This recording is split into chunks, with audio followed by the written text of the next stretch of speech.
There's the truth to be told, and you know it.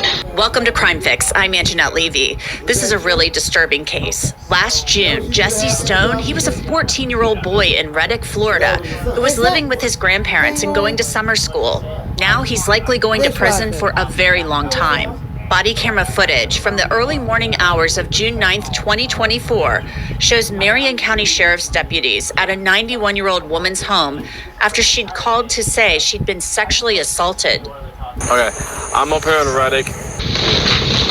What I want to hear from your own words, everything that went on that night. God! Holy cow! I want to know why this happened. Randy, help us understand now.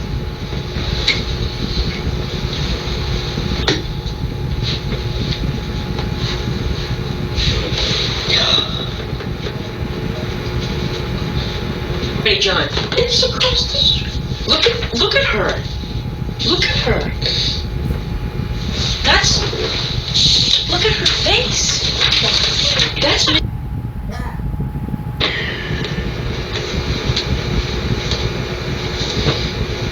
My friend showed them to me when I was 10. 10. So you've been watching them since you were 10?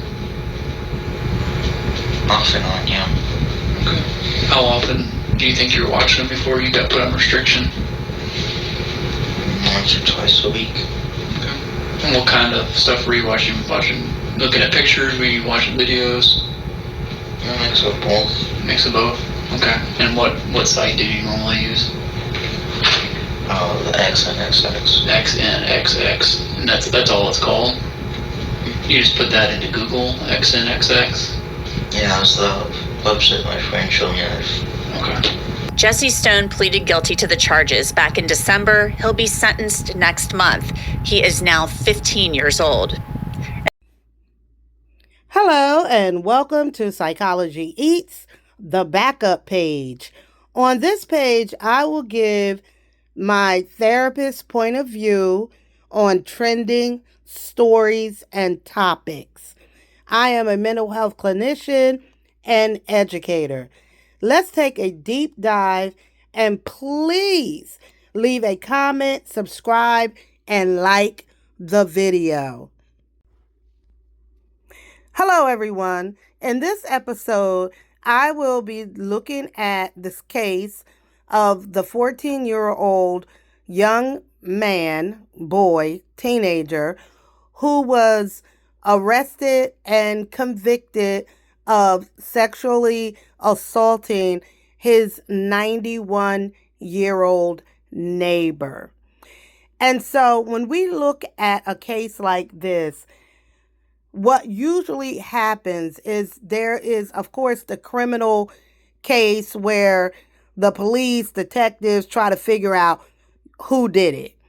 Once that is established and now they have their suspect, that is when mental health, psychology, psychiatry may come into play. And so in a lot of states, they have court-appointed psychologists or psychiatrists that come in on they're working with the defense. They may be working with the prosecutor, whatever.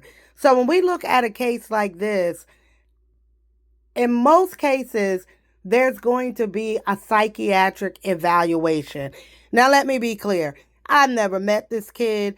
I don't know what, the background. I'm making a lot of assumptions about how we got to where he was. And given a diagnosis based only on what I know. Now, I've already shown you the clip. I will put the original video in the comment section so you can see from start to end.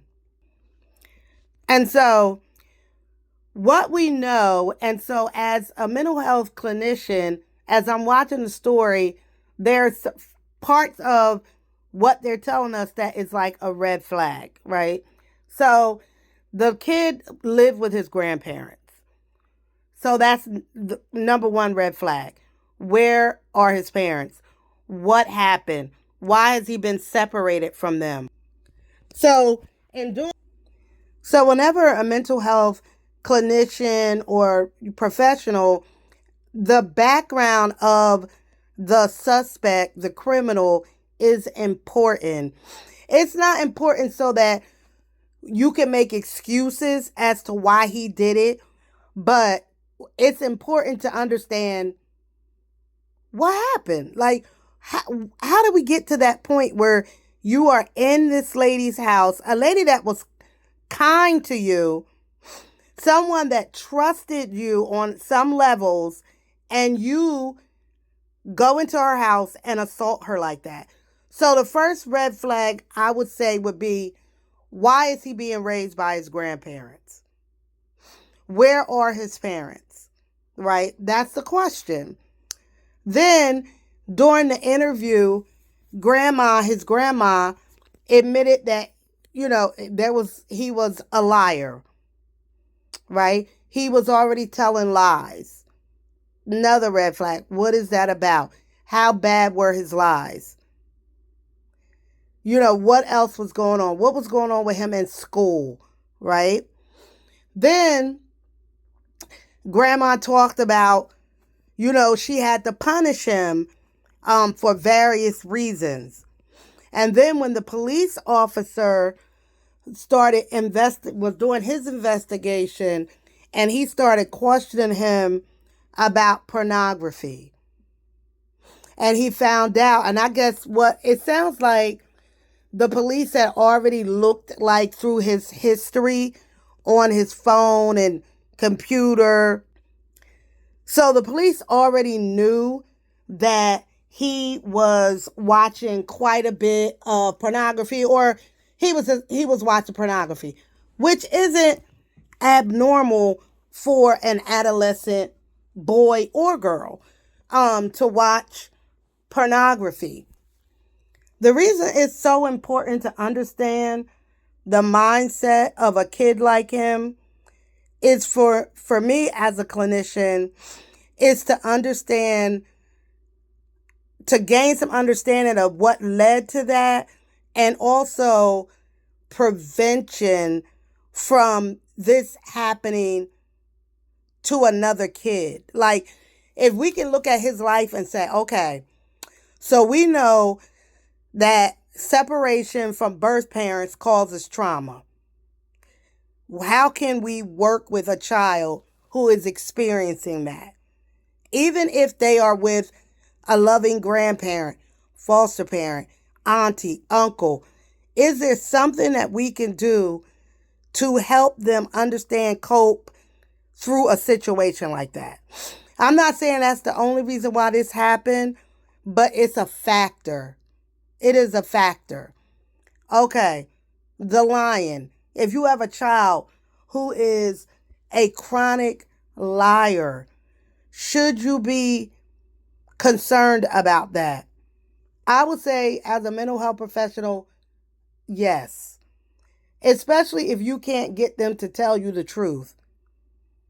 And they are lying more than they're telling the truth.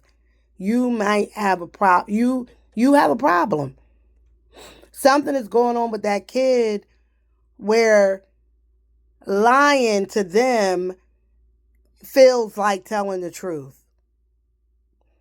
And then the pornography. So, during the assault, from what I understand, he didn't penetrate her, but he used his hand on her. This is a 91-year-old woman. He's 14. And the assault was very aggressive. It sounds like he beat her up during the assault. So how would I diagnose him at this point? Or just what we know? I would say, obviously, this kid would be a sexual deviant, a personality disorder. The aggression, I would say, ODD, oppositional defiant disorder, and was he psychotic or some sort of psychosis at the time of the incident? It doesn't sound that way. So, prognosis for him, when we're dealing with someone who does sexual crimes, it's difficult to what the prognosis is for him. Criminally, he's going to jail, but he's 14. So it depends on the state in which he lives. He could get juvie life, which he will be released at 21.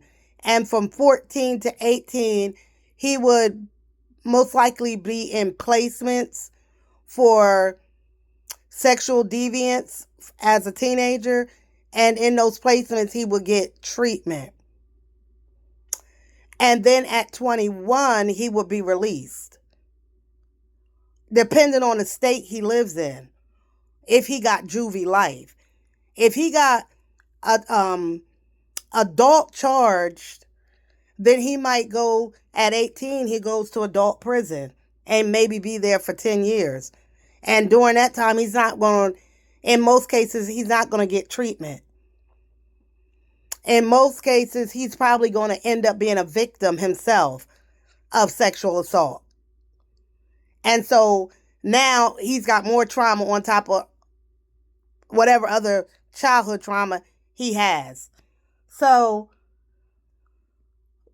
as a mental health clinician, in my opinion, if he gets out or when he gets out, he definitely should be placed on Megan's Law. And he should be watched for the rest of his life. Honestly, not even 20, the rest of his life.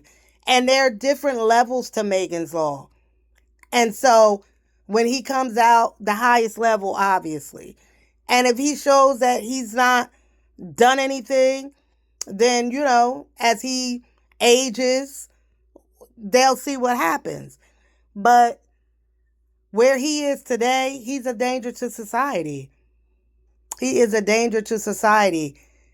His crime, unimaginable. And we need to understand how he got there. Not so much to save him, but to prevent another little kid who's growing up with their grandma and might feel trauma, feels like they've been abandoned, low self-worth.